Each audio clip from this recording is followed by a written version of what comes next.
You hit 50 and the world tells you you're done, that your best years are behind you, that it's time to coast, to settle, to accept. But here's what they don't tell you. 50 isn't the end of your story, it's the beginning of your most dangerous chapter. The Greeks called it arete, becoming the fullest version of what you were meant to be. Most men never get there. They die at 25 and aren't buried until 75. But not you, not anymore.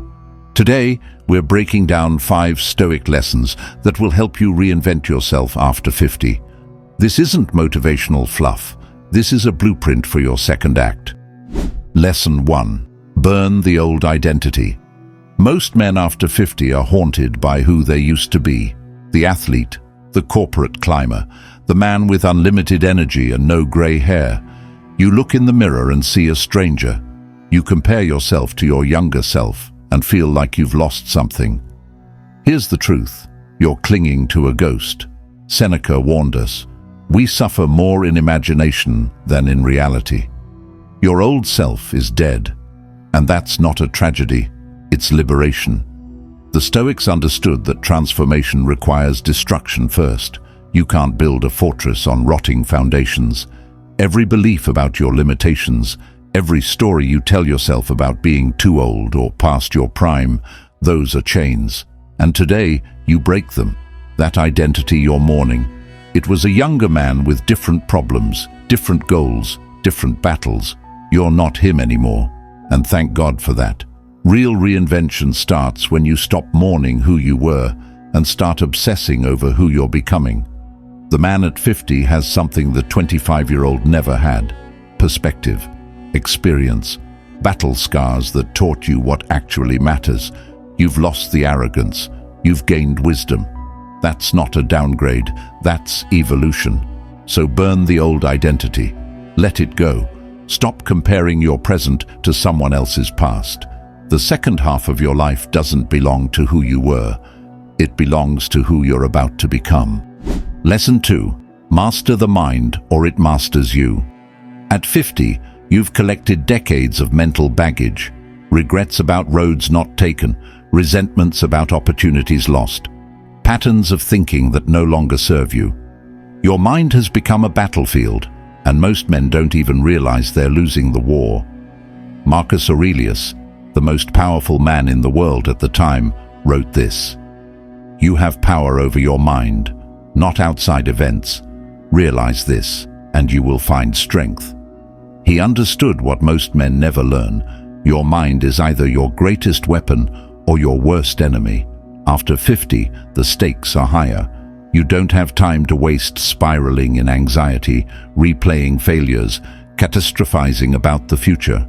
You don't have the luxury of comparing yourself to younger men and feeling inadequate. That's mental suicide. The Stoics practice something called prosoche, constant vigilance over your thoughts. It's not about positive thinking or affirmations, it's about observation.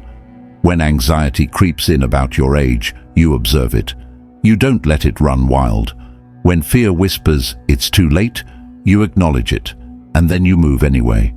You don't control what happens to you. You never did. But you control how you respond. And at 50, that's the only control that matters. Your thoughts will try to convince you that you're declining, that your best days are gone, that reinvention is for younger men. Those are lies. And you don't negotiate with lies. You observe them, dismiss them, and keep moving forward. Master your mind, or it will master you. There's no middle ground. Lesson 3. Build discipline where motivation failed. Motivation got you here. Discipline gets you through. Let's be honest. After 50, your body doesn't bounce back like it used to. The hangovers last longer. The injuries linger. You can't eat garbage and expect to feel sharp. Your energy isn't infinite anymore. This is where most men surrender. They use age as an excuse to stop pushing. They let themselves go. They accept mediocrity because fighting back feels too hard. But Epictetus was clear. No man is free who is not master of himself. Discipline isn't about motivation or willpower. It's about systems. It's about becoming the kind of man who doesn't negotiate with himself.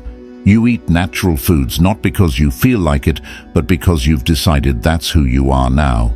You move your body daily not for vanity, but for vitality.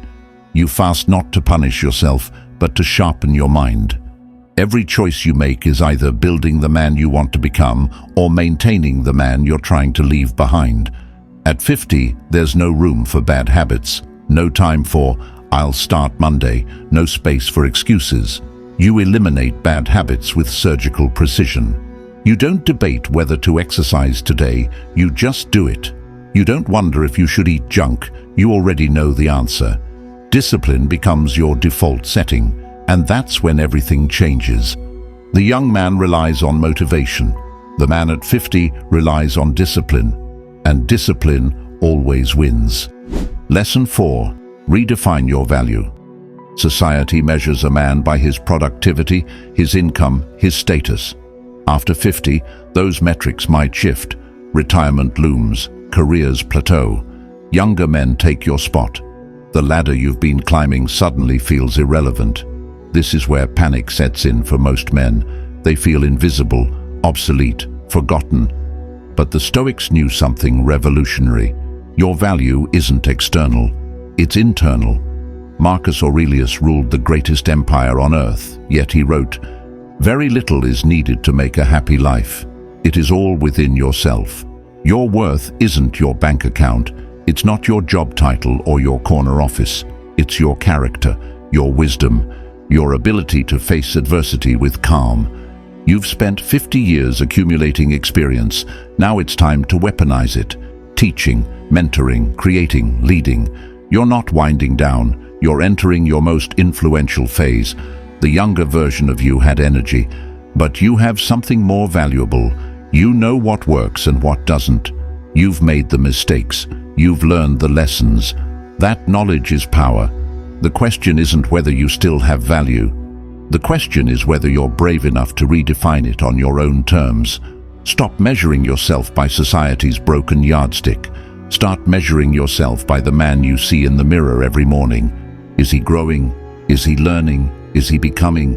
That's the only metric that matters now. Lesson 5. One day, one task, one victory. After 50, time becomes precious. You feel it slipping through your fingers. The Stoics were obsessed with memento mori. Remember, you will die. Not to depress you, but to wake you up. Every day you waste is a day you'll never get back. So you focus. One problem, one goal, one victory at a time. Write it down the night before. Wake up with singular purpose. The man who chases everything catches nothing. You're not trying to conquer the world anymore. You're trying to master yourself.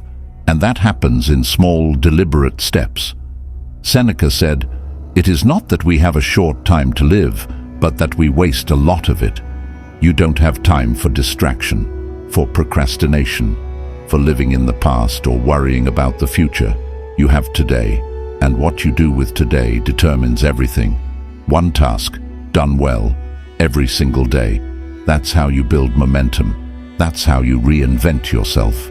Not through grand gestures or dramatic transformations, but through consistent, deliberate action. You're 50, maybe older, and you're just getting started. The world will tell you otherwise. Ignore it. The Stoics didn't wait for permission, neither do you. Your second half isn't about reliving the first. It's about becoming something greater, stronger, wiser, more dangerous. This is your blueprint. These 5 lessons aren't theory, they're action. Burn the old identity, master your mind, build discipline, redefine your value. Take it one day at a time.